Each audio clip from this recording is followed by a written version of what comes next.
Joining us now, the man behind Michael Moore in Trump land, documentary filmmaker and best-selling author Michael Moore. Michael, great to see you again. Thanks for having me on. So the real zinger at the end of this clip is you say that everybody, when they vote for Trump, they're going to find out after a few months in office that President Trump wasn't going to do a damn thing for them. It will be too late to do anything about it. You've done it. You've sent the message. Good night, America. You've just elected the last president of the United States. What does that mean? That means that, well, first of all, when I said doctor, they cut me off right after I said, oh, and it'll feel good after you vote for him. Mm-hmm. And then the next line is for a day, maybe a week. Mm-hmm. But when you find out that your life isn't going to get any better under President Trump and probably will get worse, that's when you're going to realize what the Brits have realized now. That whole thing is the wind-up to your ultimate hit. Yeah, it's a wind-up. They only show the wind-up. You're being duped. That's your argument. But why? And what do you mean he'll be the last president? He's going to blow up the world? Is that what you're saying? I mean, what I'm saying by that is if we elect Donald Trump as president of this country, it won't be the same country after 4 years. I'm absolutely convinced of that. This is the most vile, disgusting candidate that has ever run for office in this country. How can you say that when you understand the white working class? You appeal to them time and time again. Yeah. You understand and you outline perfectly why they're attracted to him. They want him to blow things up. As you say, he's a human Molotov cocktail. Right. So I'm here, and I'm here on Fox to appeal to people who are watching to not do that. I understand why you're angry. You have every right to be angry. The system has failed you. But he is not the solution to this. And I make the case in the film. The film is a sort of a humorous love poem to Hillary Clinton, because I think I can hear the ticket sales now. Yeah, well, it's been #1 on iTunes since last Friday. Thanks to Trump. Yeah, well, it was #1. Then The Walking Dead took over. Then The Living Dead. Trump started pushing it because he didn't watch the movie. Yeah. If he'd watched the whole movie, he and Don Jr. wouldn't be promoting this. Because the movie says get out there and vote for Hillary Clinton. He tweets out, this is Donald Trump, I agree, Michael Moore. I agree, he says. And Donald Trump Jr. says Michael Moore gets this one 100% right. Yeah. But you've said, So obviously he didn't watch the movie because it tells everybody to vote for Clinton. He's a busy man. But speak to this, because you understand, you speak about the people in Ohio, in Michigan, in Pennsylvania, Wisconsin, and in your piece you talk about how they lost their jobs, they lost their homes, they had a divorce, now the wife and kids are gone, the car's been repoed, they haven't had a real vacation in years, they're stuck with a crappy Obamacare bronze care, they can't even get an effing Percocet. They want change, and they don't see it in Hillary Clinton. Well, they should, because she will make this better. She is the proponent of universal health care. She's been that way for 25 years, and that is what's going to... Obamacare will get better under her. Remember, the real problem with Obamacare is not the Obama part of it. It's that private insurance companies are still calling the shots. They get to raise these rates. There's no control like there is over Medicare and the things that the government has a say in. Obamacare was only a halfway measure. We'll get the rest of it under Hillary Clinton. She's going to do so many things to raise the minimum wage. She's going to do things that will help equality for women. You like her so much. Why were you against her when she ran against Obama? And you were against her in the primary. You like Bernie. You seem to be like a reluctant Hillary supporter. Am I wrong? Yeah, I was a reluctant Hillary, yes, because she voted for the war. I thought she was too cozy with Wall Street. I supported Bernie. I supported Obama 8 years ago. What about all the WikiLeaks disclosures? Do they bother you? No. You're a lefty. No, not at all. You don't care about the Clinton cash and... No, I care about women should be paid the same as men. I care about the polar ice caps melting. I care about the big issues. And those are the ones you've got to have the smart person in the room. And though I may not agree with her on all these issues, that's not really the point anymore. The point is that we have a choice between somebody who is smart, who has a heart, who's going to stand up for kids and for families and for working people, and we have a billionaire who just says these things, trying to pretend that he cares, and just the con with me right now, just the con that where they've taken a piece of my movie and put it out only half of that little clip out there. Do you think it's knowing? You think it's knowing, or is it just an error that they haven't? Well, there's no error. No, it's either they're dumb, and I honestly don't think they are. Or they know they're misleading. They're dumb like a fox, maybe. Yes, they are. They know they're misleading people because they're counting on the fact that people who are in the working class are so desperate and so hurt by what has happened to them that all they'll do is hear those few words and not hear the rest of my paragraph. But even before you articulated very well how they feel, they were with Donald Trump. He is beating her by 33 points with the white working class. 33. I mean, it's huge. They are attracted not just to the messenger, but to the message too. Yes, that's and sad. But you know how they feel. This is the way many Republicans and what we know about these folks is many of them feel like disenfranchised Republicans. Is they're sick and tired of people talking down to them and telling them they're too stupid to understand what's good for them. Exactly, and they're not irredeemable. No human being. They're not deplorable, and they're not all racist. Racists are deplorable, but you're right.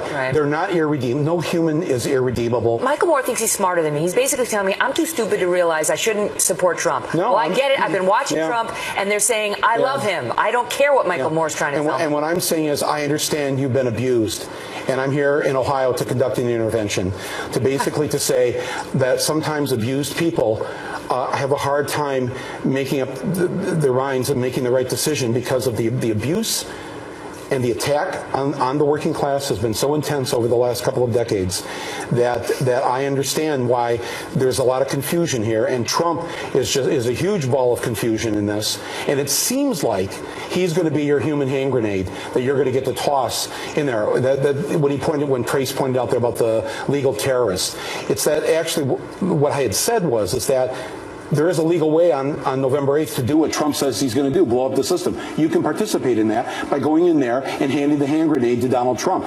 I think that's a risky proposition. I think it's a dangerous thing to do.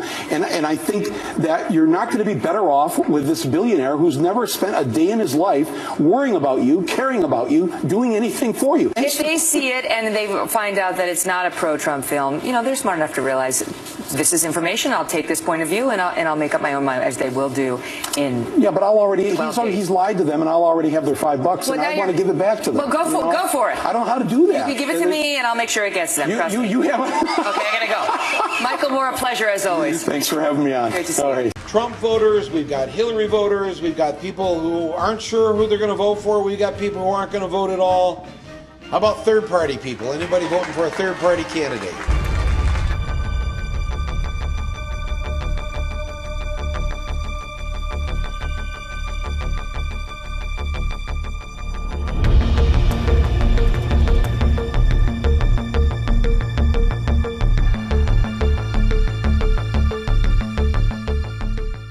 Can I read this to you? Do you mind if I I just wrote this. I want to read it to you.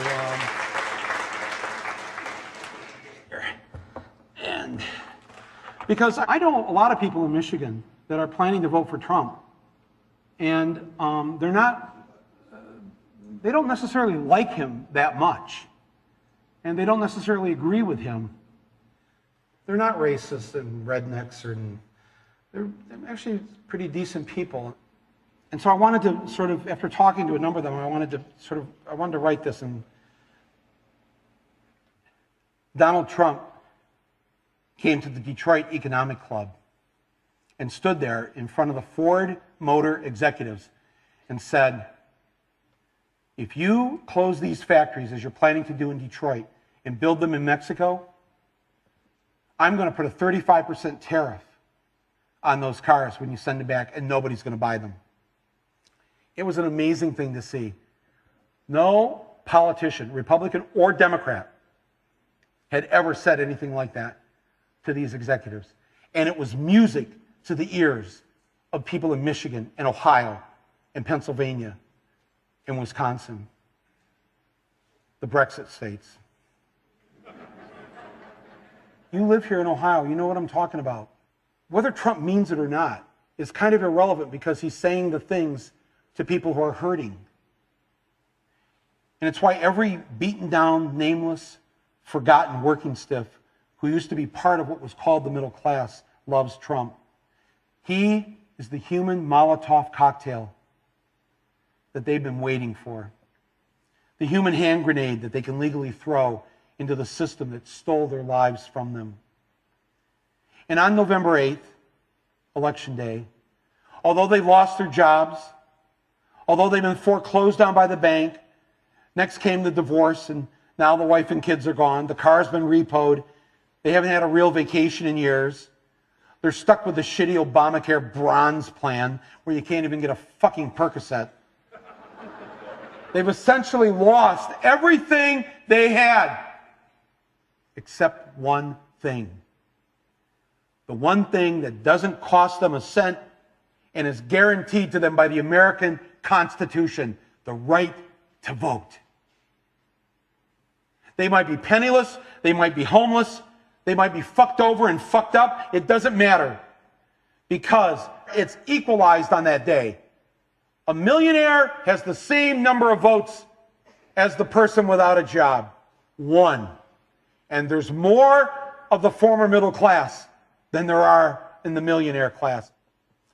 So on November 8th, the dispossessed will walk into the voting booth, be handed a ballot, close the curtain, and take that lever, or felt pen or touchscreen, and put a big fucking X in the box by the name of the man who has threatened to upend and overturn the very system that has ruined their lives. Donald J. Trump. They see that the elites who ruined their lives hate Trump. Corporate America hates Trump. Wall Street hates Trump. The career politicians hate Trump.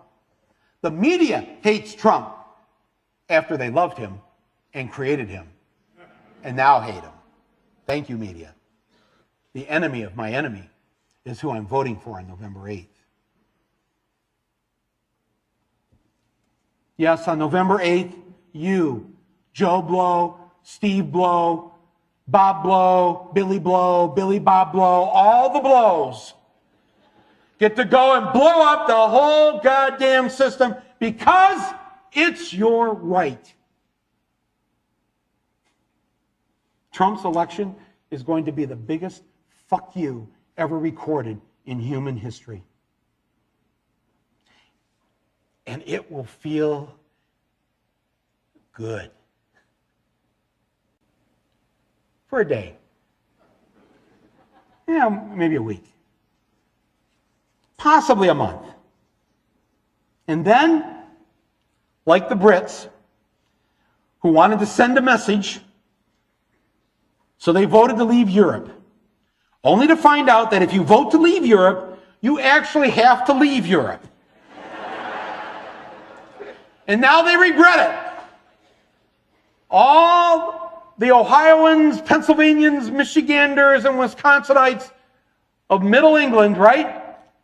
They all voted to leave, and now they regret it, and over 4 million of them have signed a petition to have a do-over. They want another election. It ain't going to happen because you use the ballot as an anger management tool. And now you're fucked. And the rest of Europe, they're like, bye, Felicia.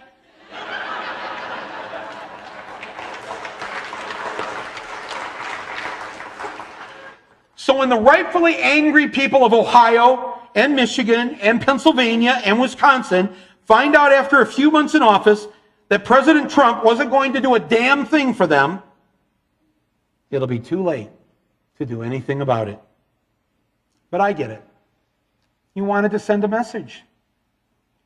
You had righteous anger and justifiable anger. Well, message sent. Good night, America. You've just elected the last president of the United States.